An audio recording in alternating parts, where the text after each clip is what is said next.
Question is the plot of the number of neutron against the number of proton of a stable nucleus exhibits upward deviation from linearity for atomic number Z is greater than 20. For an unstable nucleus having n by p ratio less than 1, the possible model of decay is. Question क्या कह रहा है, अगर atomic number Z, atomic number जो है वो 20 से above होगा तो स्ट्रेट लाइन क्या हो जाता है, ग्राफ का डेविएट हो जाता है अपवर्ड डायरेक्शन में. देखिए अगर हम न्यूट्रॉन और प्रोटॉन का ग्राफ बनाते हैं ना तो 20 एटॉमिक नंबर तक ये स्ट्रेट लाइन में आता है, उसके बाद ये डेविएट हो जाता है. क्यों होता है वो भी हम देखेंगे, थोड़ा सा डेविएट होता है. ओके, ऐसे आ जाएगा. तो उसके बाद आपको पूछ क्या रहा है, for an unstable nucleus having n by p ratio less than 1, n by p ratio अगर लेस देन 1 है तो इसमें कौन सा डीके होगा, यही आपको पूछ रहा है क्वेश्चन. क्वेश्चन यही एडवांस 2016 का है. तो देखिए न्यूक्लियस में क्या होता है, न्यूट्रॉन और प्रोटॉन होता है, दोनों के बीच में क्या होता है, अट्रैक्शन होता है, न्यूक्लियर फोर्स होता है, जिसके कारण वो स्टेबल होता है. तो अगर n by p का रेशियो इक्वल टू 1 होता है ना तो ये स्टेबल न्यूक्लियस माना जाता है.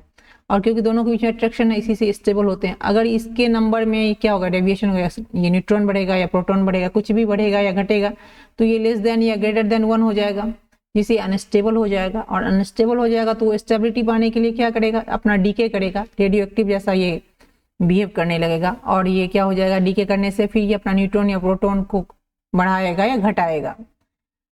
तो ये हो गया. तो इसीलिए 20 तक क्या होता है, इसका रेशियो 1 होता है, लगभग 1 या अप्रॉक्स 1. तो ये स्ट्रेट लाइन में इसका ग्राफ होता है. उसके बाद ये क्या होता है, थोड़ा सा इसमें डेविएशन आता है.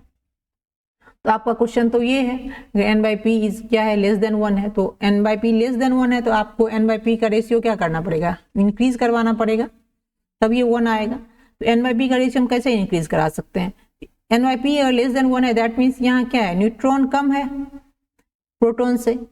तो आपको ये न्यूट्रॉन को कम है तो इसको बढ़ा सकते हो, या फिर प्रोटॉन कम करके आप इसको इक्वल 1 ला सकते हो. दो ऑप्शन होते हैं. तो आप इसके लिए इसमें 3 टाइप के डीके होते हैं n by p रेशियो को इंक्रीज करने के लिए. फर्स्ट जो है आपका अल्फा डीके हो जाएगा.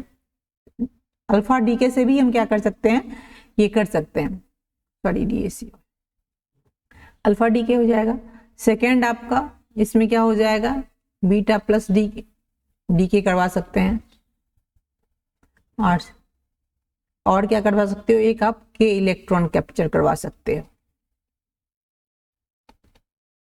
तो 3 डीके से हम क्या कर सकते हैं, n by p ratio increase कर सकते हैं. अगर किसी भी क्वेश्चन में आपको n by p ratio decrease करना हो तो हम यहाँ क्या कर सकते हैं, बीटा एमिशन करवाते हैं, बीटा डीके करवाते हैं, बीटा माइनस डीके, इसको बीटा एमिशन बोलते हैं. लेकिन आपको यहाँ तो इंक्रीज करना है क्योंकि लेस देन 1 है. तो इसमें आपको गिवन ऑप्शन में कौन कौन सा है, ये बी और डी जो 2 आंसर हैं, ये 2 आंसर होंगे.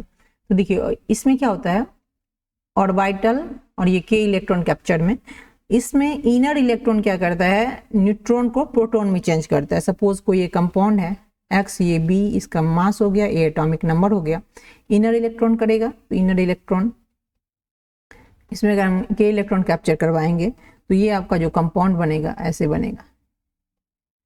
ये क्या हो रहा है, आपका एटॉमिक नंबर 1 कम हो रहा है, दैट मीन्स प्रोटॉन क्या हो रहा है, कम हो रहा है. तो ये आपका इक्वल 1 में आ जाएगा, मतलब स्टेबिलिटी, ये स्टेबल हो जाएगा. तो एक तो इससे करवा सकते हैं. दूसरा ये बीटा डीके, पोजिट्रॉन एमिशन. इसमें हम क्या करते हैं, इसमें क्या होता है, प्रोटॉन कन्वर्ट होता है न्यूट्रॉन में. सपोज ये यही कंपाउंड ले लेते हैं, बी है और ये ए है. इसमें अगर आप बीटा प्लस एमिशन करवाओगे तो ये आपका ऐसे बनेगा.